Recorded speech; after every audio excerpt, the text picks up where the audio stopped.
परम परमेष्टः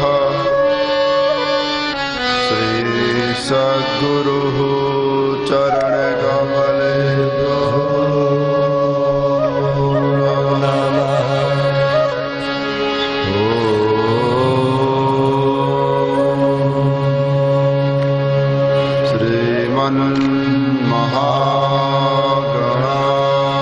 श्रीमन्महागणाधिपतये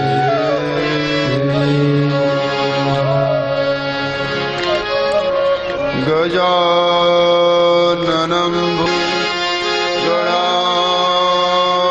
गणाधिसेवितं कपितजम्बो फलदारुभक्षणम् उमासुतं शोकविनाशकारणम्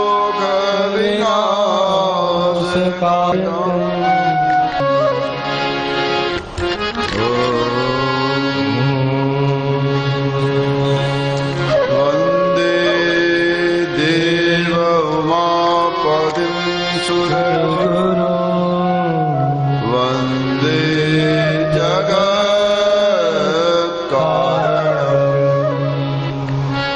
वंदे पन्नगभूषणाम्रगधरम् वंदे सूर्यशशाङ्कमणिनयनम् वंदे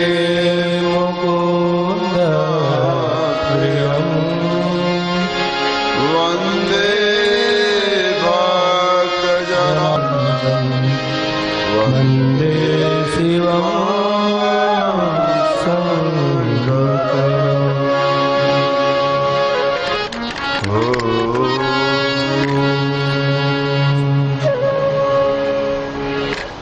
परम पिता परमात्मा अकारण करुणा वरुणालय भक्तवांश कल्पतरु देवादिदेव भगवान त्र्यंबकेश्वर महादेव के चरणों में साष्टांग प्रणाम करते हैं। भगवान श्री मर्यादा पुरुषोत्तम राम के चरणों में प्रणाम करते हैं, जिन्होंने मर्यादा की स्थापना के लिए पंचवटी जैसे पावन तीर्थ पे निवास किया। तपोवन की तपोभूमि को प्रणाम करते हैं, जहाँ राम के दर्शन के लिए अनेकों संतों ने, दुर्वासा अंगिरा मरीचि जैसे महात्माओं ने भगवान राम के सानिध्य में कुटिया बना करके अपने ईश्वर को भजा कि हे राम, आप मर्यादा पुरुषोत्तम हैं, एक बार ईश्वर बन करके हमें दर्शन दे दो। ऐसी पावन धरा पर लगने वाले महाकुंभ के पावन पर्व पर इस दिव्य आध्यात्मिक योग शिविर में आप सभी भक्तों का हार्दिक स्वागत। आइए इस दिव्य योग शिविर की शुरुआत करते हैं ईश्वरीय उस तत्व से जो परमात्मा से जोड़ दे। योग का शाब्दिक अर्थ होता है जोड़ना, योग है ना। योग का शाब्दिक अर्थ है जोड़ना। किसको किससे जोड़ना, ये हमारे पे तय करता है कि हम किसको किससे जोड़ना चाहते हैं। शरीर को सुंदरता से जोड़ना चाहते हैं, शरीर को ताकत के साथ जोड़ना चाहते हैं, शरीर को निरोगता के साथ जोड़ना चाहते हैं, या फिर इस शरीर को दिव्य चेतना के साथ जोड़ना चाहते हैं, यह हमें तय करना है। जैसी जिसकी भावना, बाबा गोस्वामी कह रहे हैं, रामचरितमानस में जाकी रही भावना जैसी, प्रभु मुहूर्त फिर देखी कैसी। जैसे जिसकी भावना। योग तो मतलब है जोड़ने का, अब जोड़ना क्या है, यह हमें तय करना है। खींचे श्वास को जरा, भस्त्रिका के माध्यम से प्राणायाम की शुरुआत करते हैं। श्वास को लेकर के छोड़ दीजिए बाहर।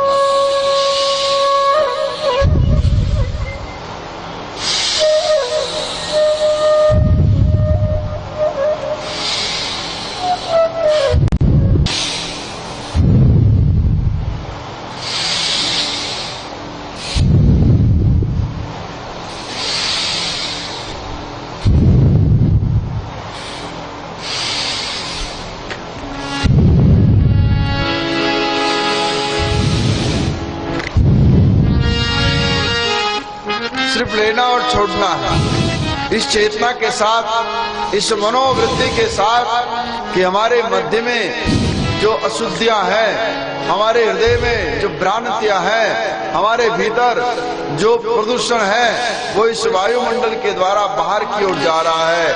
हम शुद्ध चेतन और दिव्य आत्मा का ये ब्रह्म मुहूर्त का जो स्वरूप है, ये हमारे भीतर प्रविष्ट हो रहा है। ये शीतलता, ये मंद युगंध सुस्त अद्भुत आनंदित कर देने वाली हवा जो अनेकों संतों को स्पर्श करके, अनेकों हिमालय के पहाड़ों को स्पर्श करके हमारे पास आ रही है। कितना सुंदर आपका नगर है ये नासिक, कितना सुंदर त्र्यंबकेश्वर का पावन धाम है, जहाँ चारों ओर पर्वतों की जो श्रृंखला है वो हिमालय की याद दिलाती है। यही श्रृंखला है जहाँ समर्थ गुरु रामदास, गगनगिरी महाराज जैसे संतों ने तप करके इस भूमि को संत ज्ञानेश्वर की और संत तिरुवर की भूमि स्थापित की। यही वो भूमि है जहाँ परमात्मा राम ने 1 वर्ष यहाँ निवास किया। कितने सौभाग्यशाली हम लोग जो ऐसे पावन तट पे रहने का, बैठने का सौभाग्य मिल रहा है। खींचे श्वास को गहरा। आज की भाषा में कोई व्यक्ति मुंबई में घर बना ले तो अपने आप को भाग्यशाली समझता है कि मेरा घर मुंबई में है, और उससे बढ़कर के कोई व्यक्ति ये भाग्य समझता है कि मेरा घर लंदन में है, अमेरिका में है। लेकिन हम आध्यात्मिक लोग, भारतीय संस्कृति के लोग कहते हैं कि मेरा घर तीर्थ में है, जहां राम ने घर बनाया था, मेरा घर वहां। खींचे श्वास को गहरा, लीजिए और छोड़ दीजिए। आप शुद्ध चित्त पवित्र आत्मा बनेंगे, निरोग काया होगी, और ये मन और ये तन पूरा दिन पवित्र होकर के, जिस प्रकार से जास्मीन का फूल स्वयं सुंदर होता है और दूसरों को भी इतनी सुंदर खुशबू देता है कि सहजता के साथ व्यक्ति उस फूल से अपना संबंध जोड़ लेता है। हमारे आसपास में अगर जास्मीन के पुष्प की माला, जास्मीन के पुष्प का वृक्ष पौधा हो तो व्यक्ति वहां कुछ समय बिताना चाहता है। वो चाहता है कि कुछ क्षणों तक यहाँ रुकूं। क्यों? क्योंकि वो इतना दिव्य है। ऐसे ही आपको ऐसा पुष्प बनना है, पुष्प के पास व्यक्ति का बैठने का मन करे, आपके शब्दों को सुनने का मन करे, आपके चेहरे की लालिमा और उसकी मुस्कुराहट को देखने का मन करे।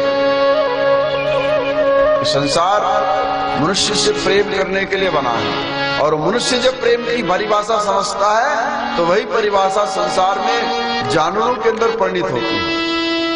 लेकिन आज मनुष्य सिर्फ दिखावे का प्रेम करता है। ये मेरा है, ये गाड़ी मेरी है, ये बंगला मेरा है, ये मेरा वाला प्रेम ज्यादा है। बिना मेरा का कोई प्रेम नहीं है कि नासिक पूरा शहर ही मेरा है, ये भारत मेरी भूमि है। समग्र संसार से प्रेम की परिभाषा को आध्यात्मिक प्रेम कहते हैं, और स्वयं के प्रेम की परिभाषा को स्वार्थ के प्रेम की परिभाषा कहते हैं। आइए दबाइए हाथों को आगे पीछे।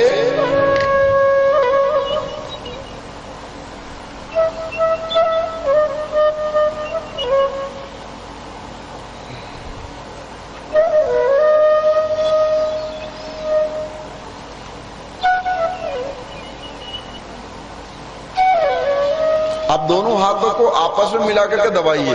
कौन सा हाथ कमजोर है ये पता चलेगा। दोनों हाथों की पूरी ताकत से एक दूसरे हाथ को दबाइए। आप दूसरे का हाथ दबाते हैं, दूसरे के हाथ को मरोड़ देते। कई लोग आते तो छोटे बच्चों का हाथ मरोड़ देंगे, निर्बल का हाथ घुमा देंगे, है ना।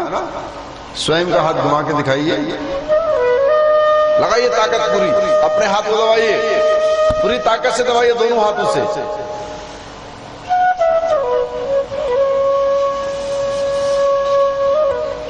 जिस हाथ की ताकत कम हो रही है तो समझ लो धीरे धीरे रोग का निमंत्रण हमारे शरीर में हो रहा है। इसलिए इन हाथों की शक्ति को कभी कम मत होने दीजिए।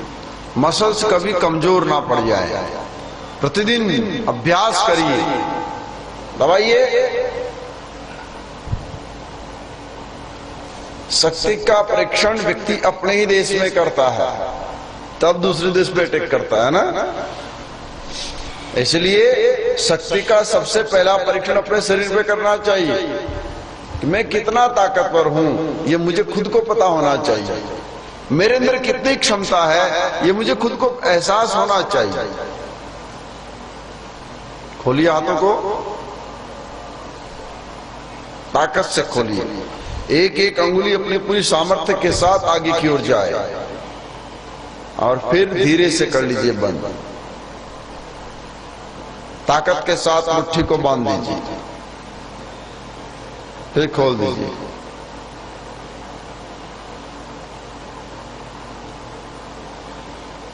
फिर बंद कर लीजिए।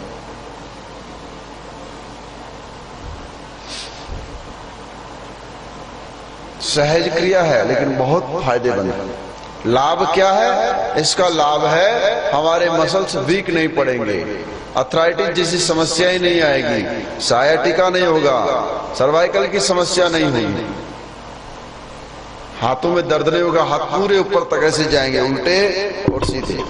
उल्टे लगाओ हाथ आपस में, वेरी गुड। अब सीधे लगाओ, अच्छा। कंधों पे हाथ और घुमाओ गोल गोल। गोला बनाना है पूरा, जीरा कोहनी के एल्बो के टी पॉइंट से पूरा गोला ऐसे।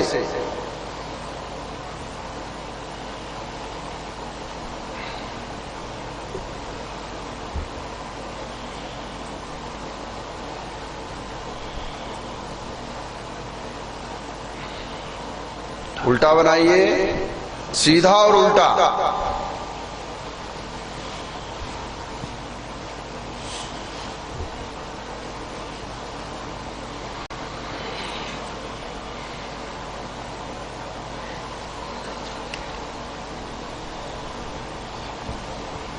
पूरा शून्य बनाइए, बनाइए बनाइए बनाइए, थकिए नहीं। ये जितना जीरो बनेगा उतने आप हीरो बनेंगे, और जितना जीरो छोटा होगा आप हीरो उतने छोटे होंगे। बड़ा हीरो बनना है ना, तो बड़ा जीरो बनाना पड़ेगा। देखो ऐसे।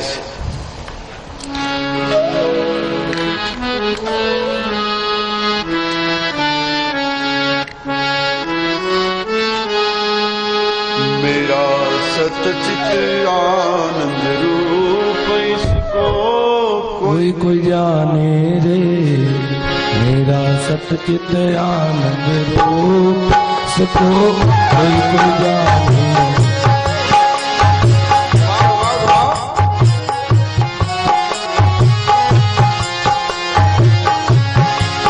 मेरा सतचित आनंद रूप कोई कोई जाने रे।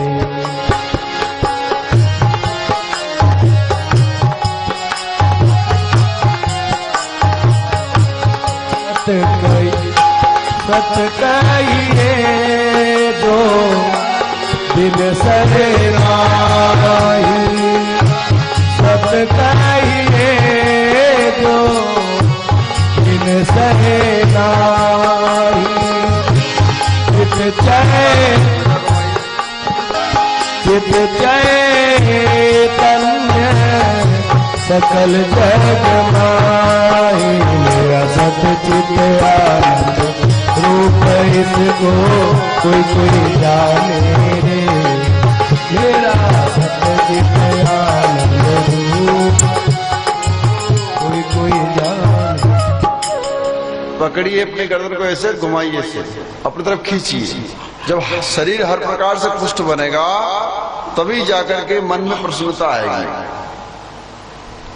और मन जब प्रसन्न होगा तभी जाकर के आपका मन किसी दिव्य कार्य की ओर लगेगा। चलिए पांव को खोलिए सामने, पांव सामने की ओर फैला दीजिए।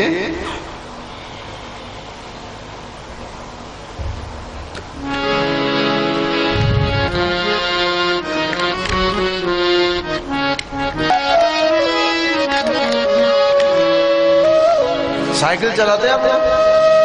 कितने लोग साइकिल अभी वर्तमान में चलाते हैं? हाथ खड़े करो। 8% कितने लोग साइकिल चलाते हैं? ए भगवान। मोटरसाइकिल, गाड़ी,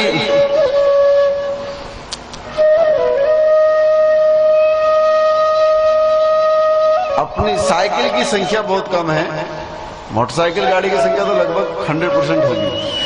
एक दो लोग होंगे ना चलाते हो, बाकी सभी चलाते। नहीं, दबाइए, एक दूसरे पंजे को दबाइए से, थोड़ा रुकिए, दबा करके रुकिए और फिर दूसरे को दबाइए।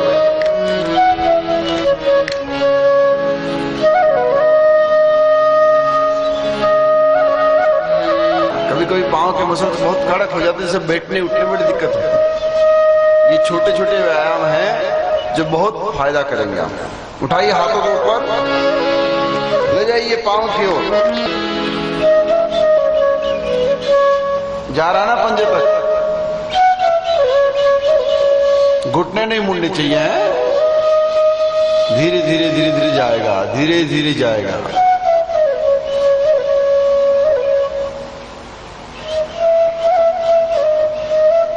पकड़ लीजिए अंगूठों को और खींचिए अपनी ओर।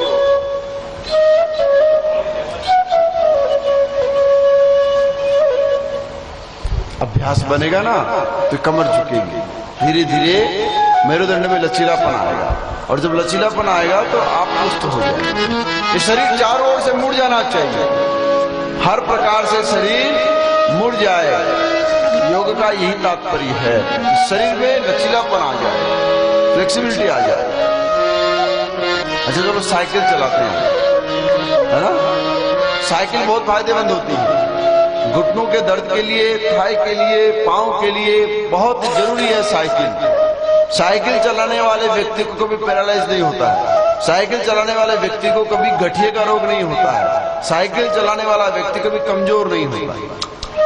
जरूरी नहीं कि आप वो साइकिल चलाएं जो साइकिलें बाहर बिकती है, अपनी खुद की साइकिल बना के चलाइए। बताएं कैसे?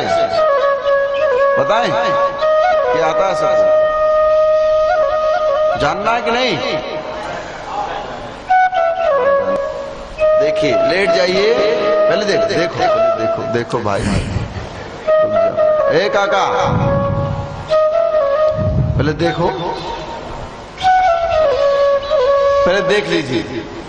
आराम से नीचे का जो भाग है वो ऐसे कड़क होना चाहिए, गद्दे पर नहीं लेटना, जमीन पे लेटना, ठीक है ना? सुबह सुबह उठते हैं तो उठते समय भी ये काम कर सकते हैं। सुबह सुबह उठने के बाद, फ्रेश होने के बाद कुछ देर लेट करके साइकिल चला लीजिए। तो अपनी खुद की साइकिल बनाइए, हैंडमेड और होममेड।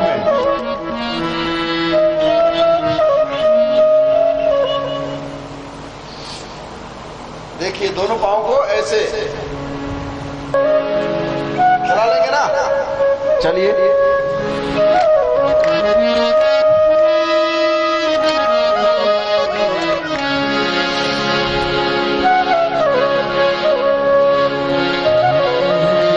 पूरे पांव को खोलिए,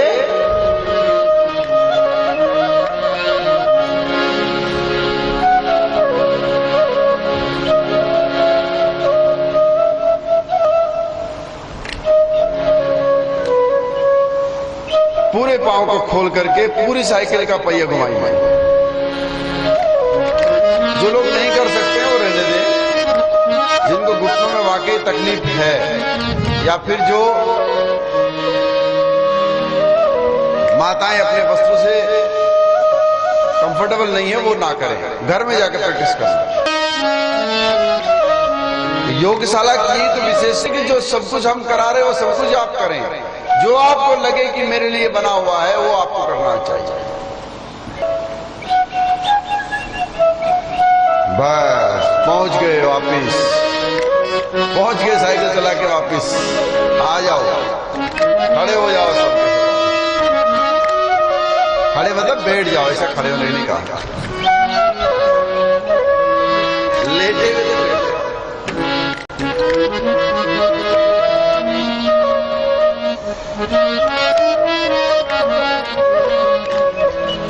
हमारी होठों के साइड से श्वास को खींचना है और नाक से छोड़ना है। देखो कैसे।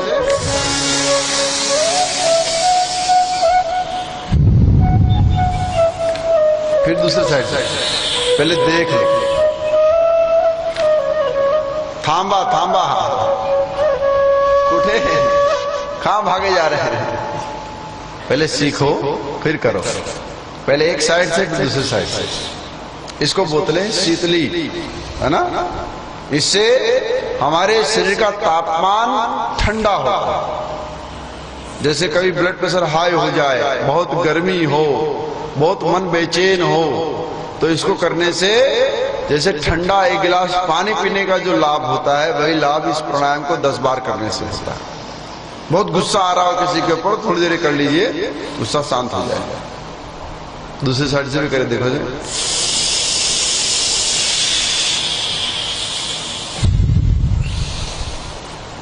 चल अब करिए सबके सब।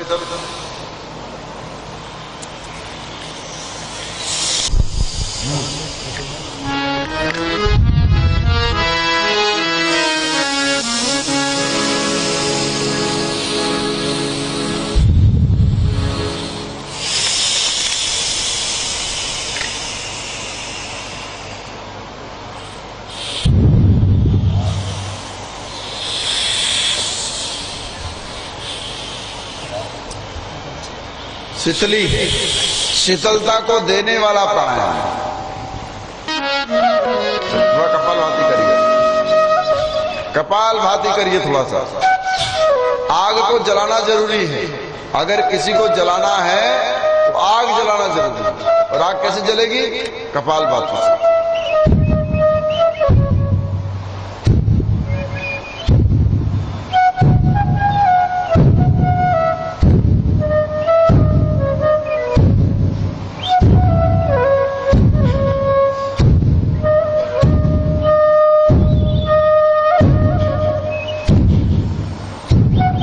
हर श्वास पे ध्यान देके श्वास छोड़िए। जितनी तेज टक्कर हमारी नाभिकुंड में लगेगी, उतना ही तेज ये नाभिकुंड प्रकाशित होगा, प्रतिबिंबित होगा। और यही प्रतिबिंबित प्रकाशित होने वाला नाभिकुंड आपके मध्य में एक ऊर्जा का संचार करके आएगा, जो सातों चक्रों को इफेक्टिव करके उन्हें जागृत कर देगा।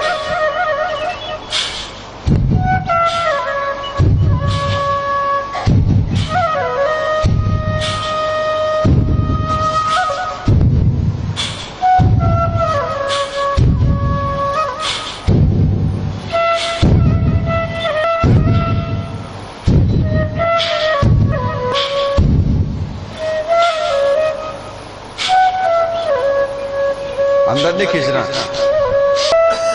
बाहर की ओर छोड़ना।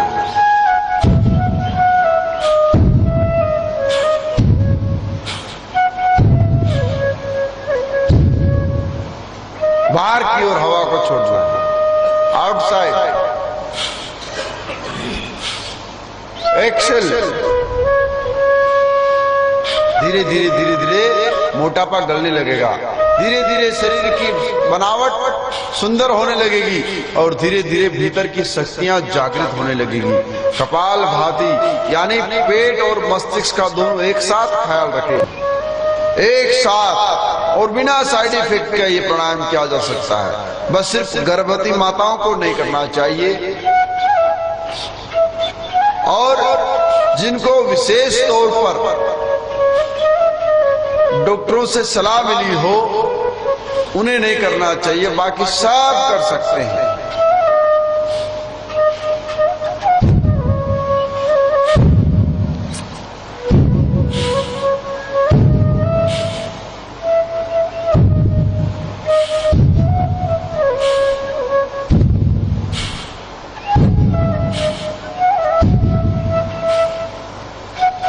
कल हमने क्या क्या सिखाया था नया?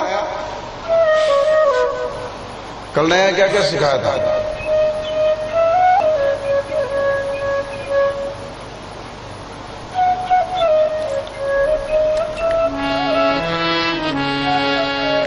तो कपालभाति करते रहो, सुनना, कथा नहीं चल रही, योगा का अभ्यास है। क्रियाएं नहीं रुकनी चाहिए, कान खुले रहे सुनने के लिए। परंतु क्रियाओं का रुकना ठीक नहीं है, क्योंकि ये समय बड़ा कीमती है। प्रभात काल का समय, ब्रह्म मुहूर्त का समय बहुत अमूल्य समय है। ऐसे समय को साधना करते हुए, व्यायाम करते हुए, योग के प्राणों को आयाम करते हुए समय को व्यतीत करना चाहिए। ये जो जीवन है ऐसे ही बीत जाता है। महारानी नारद जी से कहती है, महाराज मैं तो ठीक हूं, लेकिन मेरे पुत्र ज्ञान और वैराग्य बूढ़े हो गए हैं। भक्ति सुतौ तौ तरुणौ गृहीत्वा प्रेमैकरूपा सहसा विलासी श्री कृष्ण को विरु नरे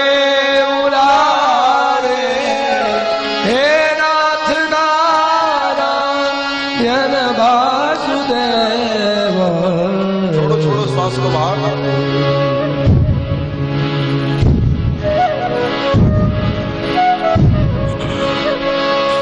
मैं पैसे वाला तो बहुत हूं, परंतु निरोग नहीं हूं। मैं निरोग तो हूं, परंतु मेरे पास धन नहीं है।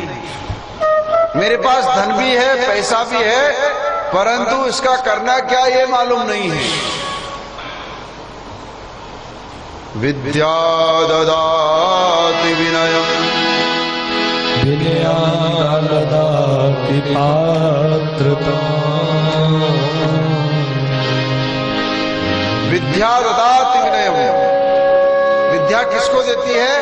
विनयता को, शालीनता को। हाथों में सेवा, सबके लिए नमस्कार, सहज भाव से, विनय भाव से समाज का जो अभिनंदन करता है उसे विनय कहते हैं। और विद्या के बिना कुछ भी संभव नहीं है। विद्या का तात्पर्य मात्र ये नहीं कि हम कॉलेज में पढ़ करके बड़े हो गए तो हम विद्यावान हो गए, नहीं। भगवान राम का स्वयंवर हो रहा था। मां जानकी जयमाला लेके खड़ी है। देश देश के राजा आए हुए हैं और सभी राजा अपने अपने सामर्थ्य से उस शिव धनुष को उठाने का प्रयत्न कर रहे हैं, परंतु कोई हिला भी नहीं पा रहा है। राजा जनक के मन में बड़ा शोक हो गया। हे देश देश के राजागण, मैं किसे कहूँ बलशाली है, मुझको तो ये एहसास हुआ पृथ्वी वीरों से खाली। नाम मोटे और दर्शन खोटे। नाम है चिंतामणि और करते हैं स्वयं चिंता। जो चिंतन के अमणिक रूप को प्राप्त करता है वह चिंतामणि, परंतु जो स्वयं चिंता अवसाद ग्रसित रहता हो वह चिंतामणि कैसे हो सकता है? नाम है हसमुख लाल, लेकिन कभी हंसे नहीं।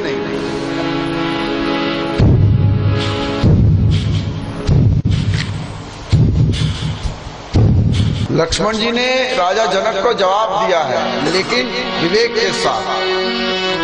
आज आपको कोई कह दे कि ये पूरा समग्र समाज नपुंसक बन करके बैठा हुआ है, इसका मतलब ये नहीं कि आप उसको मारने लग जाओ।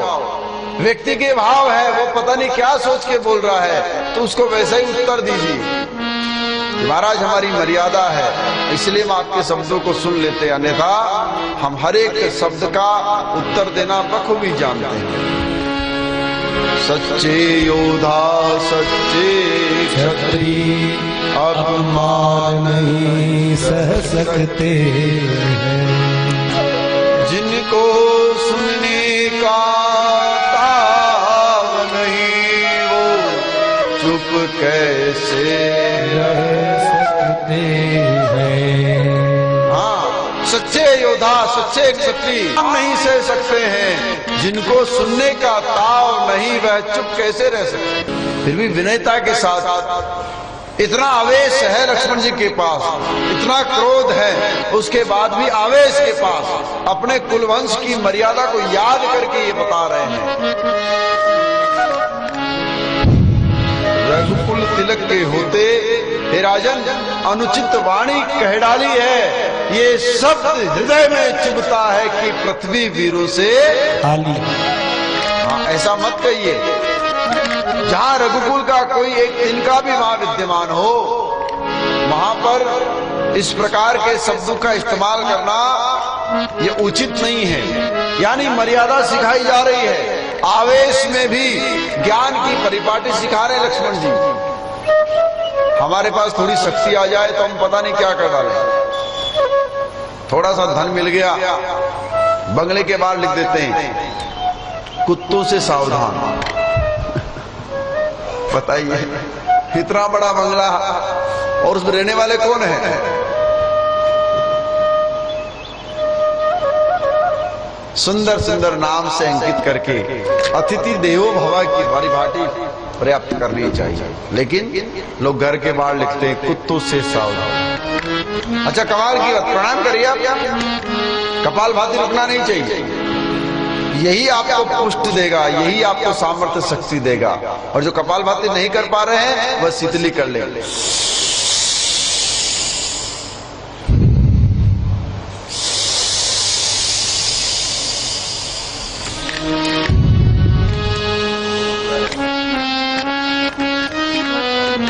पहले लोग अनपढ़ हुआ करते थे।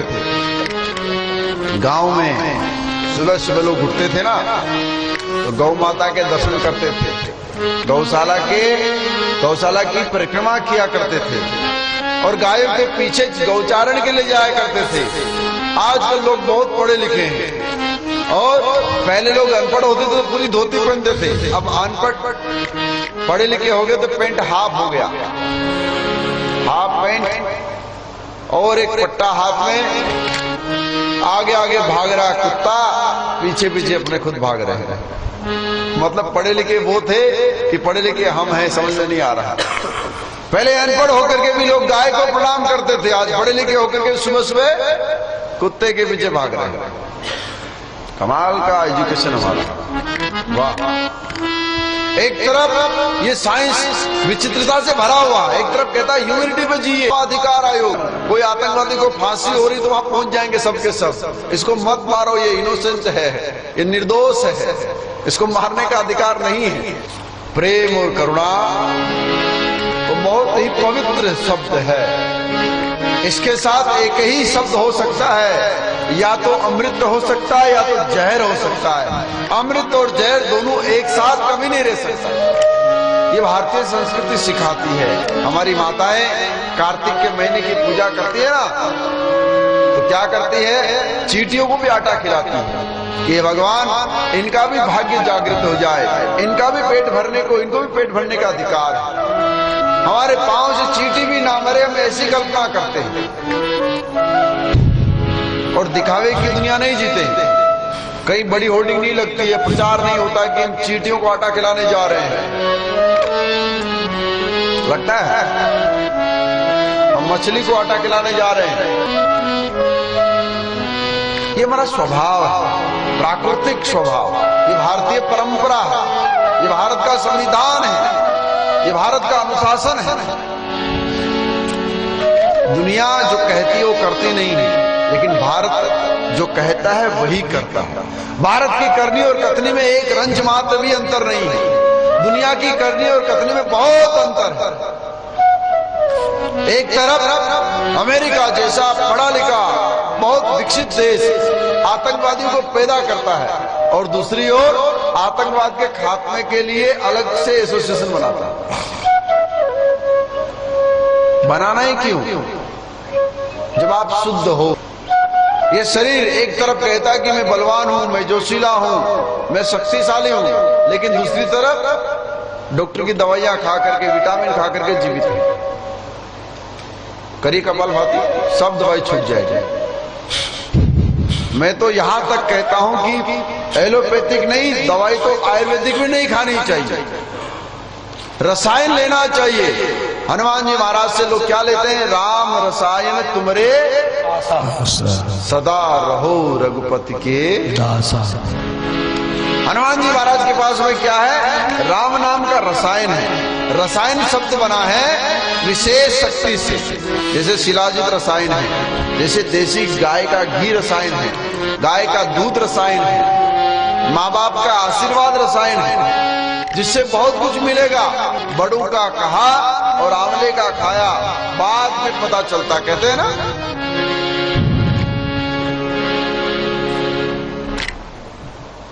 चलो अच्छा, जरा थोड़ी को लगाओ जमीन पे, कितने लोग लगा पाएंगे? देखो देखो पहले, अच्छा समझो, उस दिन सिखाया था। ये देखो, हाथ को पीछे ऐसे लोग करना है और हाथ ऊपर आएगा जब नीचे जाएंगे, श्वास छोड़ते हुए नीचे की ओर।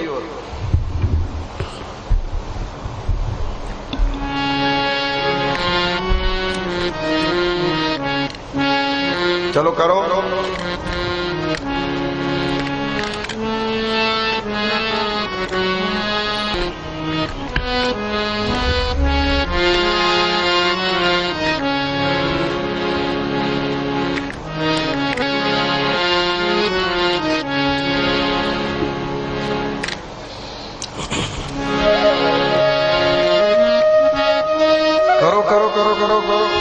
कमर का सारा दर्द शरीर में लचक को उत्पन्न करेगा ये छोटा सा आसन।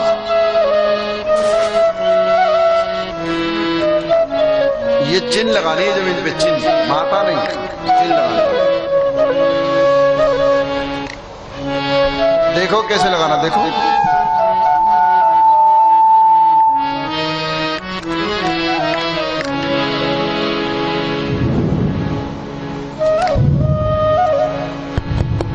है ना आसान, वेरी इजी।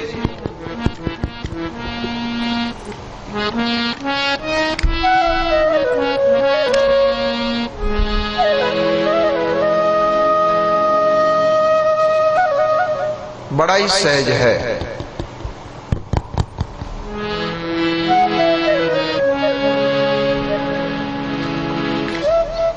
आइए आज मत्स्येंद्र आसन करते हैं। एक नया आसन सिखाता हूं, मत्स्येंद्र आसन 3 भागों में किया जाता है और पहला भाग आज बताता हूं कि जिससे आप इस आसन से परिचय हो सके। जितने शरीर की नसनाड़ियां हैं इस आसन को करने से वो खुलने लगती है। जितना ये आसन कठिन होता जाएगा उतनी नसनाड़ियां आसानी से खुलती भी जाएगी। ठीक है ना। मत्स्येंद्र आसन, क्या नाम है? नाम याद रहे या न रहे फर्क नहीं पड़ता, लेकिन उसका सिस्टम याद रहना चाहिए। ठीक है। कपालभाति करो तब तक थोड़ा सा, मैं दिखा रहा हूं, आप तब तक कपालभाति करो।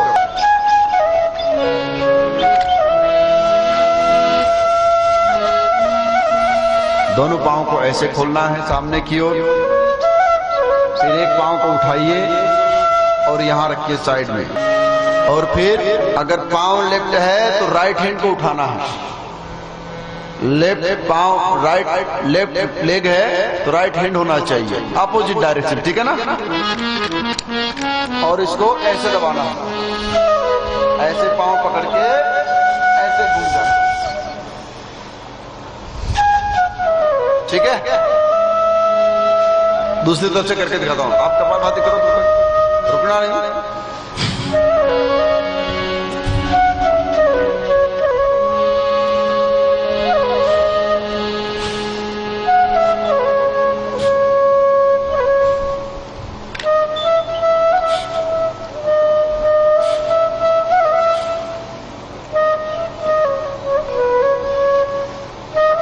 बहुत आसान है, समझ में आ गया? चलो करो।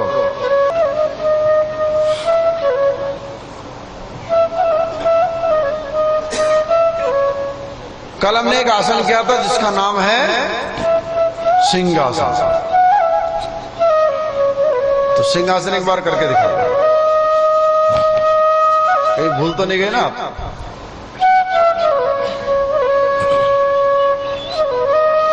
बनाइए पोजीशन बैठने की।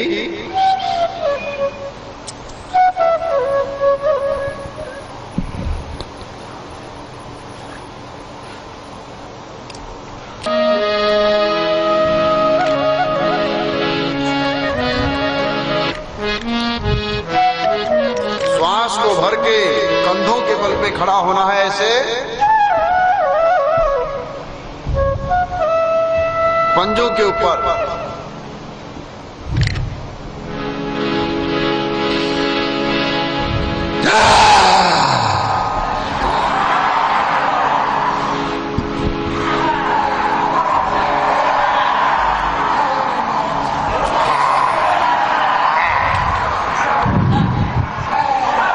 ऐसे ऐसे शेर की नकल हो, सही में शेर आ जाएगा। बोला मेरी बेइज्जती कर रहे हो आप लोग। एक साथ स्वागत, 1 2 और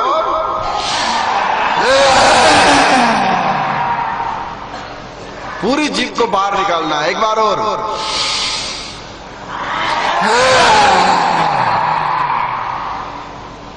वाह वाह मेरे शेरों। लेकिन ये सब शुद्ध शाकाहारी शेर है, ध्यान रखना। और शेरनियां भी शुद्ध शाकाहारी है ना? सब शाकाहारी हो ना? नहीं हो तो कल से बन जाना सबके सब।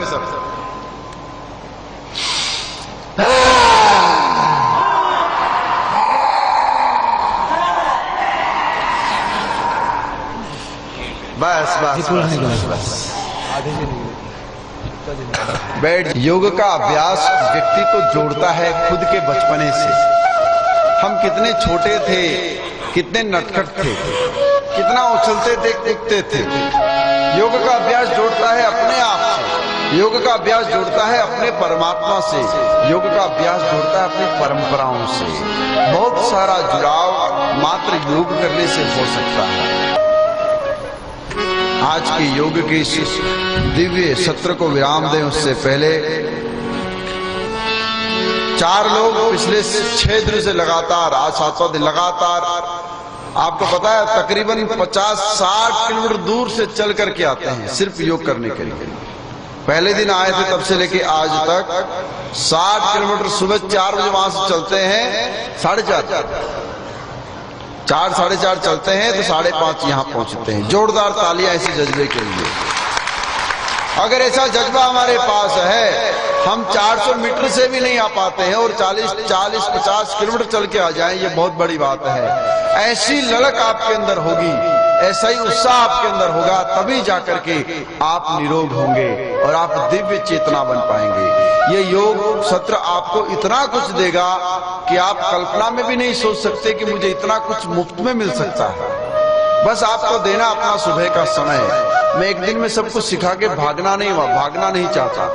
1-2 दिन में सिखा करके योग सत्र को बंद नहीं करना चाहता। क्योंकि मैं यहाँ हूँ और एक माह के लिए यहाँ पे हूँ, तो पूरा महीना मैंने एक संकल्प लिया है कि प्रतिदिन हम इस योग सत्र के साथ बैठ करके हरि चर्चा करते हुए योग के सत्र में योगाभ्यास करें, जिससे पूरे महीने में शरीर पुष्ट हो जाए, निरोग हो जाए और ये योग हमारे जीवन का हिस्सा बन जाए।